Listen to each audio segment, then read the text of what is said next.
નમસ્કાર દર્શક મિત્રો, હું છું રૂપલ લુણેચિયા. સંપૂર્ણ ન્યૂઝમાં આપનું સ્વાગત છે. ગાંધીનગરના પીઠાપુરની 16 વર્ષીય સગીરાનું ડીસામાંથી અપહરણ કરી જનાર યુવકને સગીરા સાથે પોલીસે પકડી પાડ્યો છે અને સગીરાને તેના પરિવારજનોને સોંપી યુવકની અટકાયત કરી ડીસા શહેર ઉત્તર પોલીસે વધુ તપાસ હાથ ધરી હતી. ગાંધીનગરના પીઠાપુરમાં રહેતી એક 16 વર્ષીય સગીરા તેના પરિવારજનો સાથે ડીસા આવી હતી. તે સમયે અગાઉથી જ પરિચિત પેથાપુર ગામનો યુવક વિશાલ લાલાભાઈ રાવળ પણ સગીરાની પાછળ ડીસા આવી પહોંચ્યો હતો.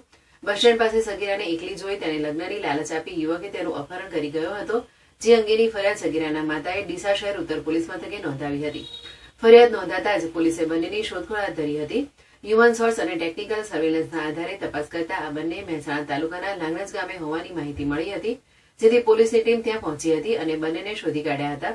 બંનેને પકડ્યા બાદ ડીસા શહેર ઉત્તર પોલીસ મથકે લાવી સગીરાને તેના પરિવારજનોને સોંપી હતી, જ્યારે આરોપીની અટકાયત કરી પોલીસે કાયદેસરની કાર્યવાહી હાથ ધરી હતી.